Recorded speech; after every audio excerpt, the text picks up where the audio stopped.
Now, let me ask you a question here.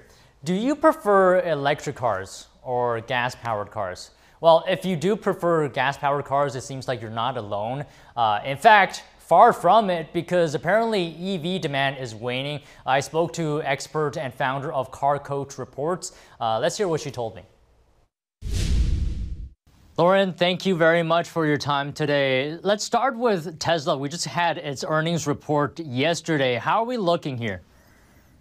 Well, Tesla's in a little bit of trouble. They haven't had sales this soft since 2020. So now we're in an interesting situation. The last quarter, BYD, which is a Chinese car manufacturer, they were #1 globally in sales. Now they're #2. Tesla has retaken it, which tells me that electric vehicle sales as a whole has softened. But we're down about 9% from what expectations were. And so that's not good. And part of that is because vehicles haven't been updated, like other car brands, such as like Ford, GM, Stellantis. When they redo their cars every few years, you see changes. Tesla seems to look the same. It's like an old Taurus. It just sort of looks the same. That's hurt them a little bit, as well as Cybertruck sales are still on the soft side. So the early adapters got ones that they wanted, but now their sales have got very soft.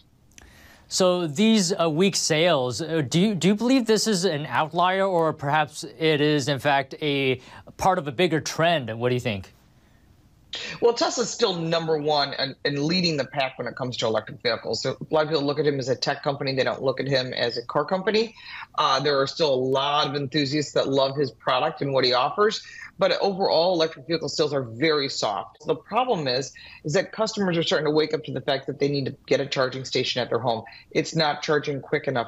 They like that freedom to be able to fill up with fuel and go on their way. So people found that happy medium, which is hybrids. So the hybrid market of SUVs and crossovers have been booming. They're up about 30%. That's a big growth number in the last quarter. And you're starting to see car manufacturers such as Hyundai and Ford for their 24 and 25 models saying, we're not going to offer electric, we're going to offer a hybrid option and a gas option. And that is what consumers want. And that's where the free market really does have the power.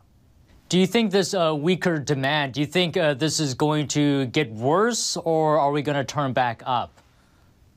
Well, it all depends on the elections and what happens in November.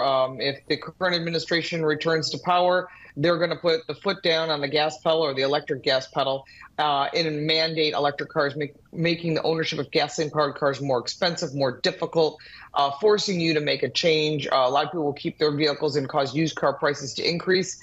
If President Trump gets reelected, we already know what he said he's going to do, so we're going based off of that. He says he's going to eliminate the mandate and allow people to have choices. And if he says drill, baby, drill, that means gas prices drop. Consumers make choices.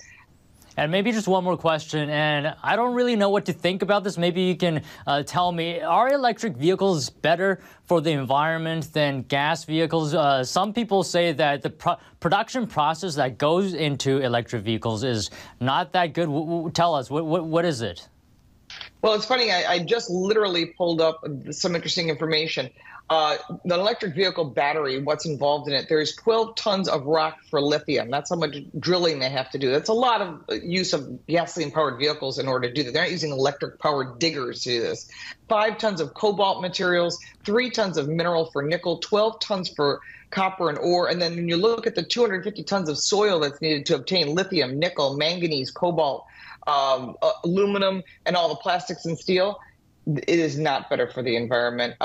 Basically, the equipment that's needed, this is far from a zero emissions car. If you call what we call in our industry cradle to grave, all the raw materials to the end of life, and what's recyclable and not recyclable versus today's current gasoline powered vehicles, and you start looking at it, people are starting to turn back to the gasoline-powered vehicles. They get better fuel economy, or a hybrid like a Toyota Prius. They get 56 miles to the gallon. It's probably a better option in the bigger picture.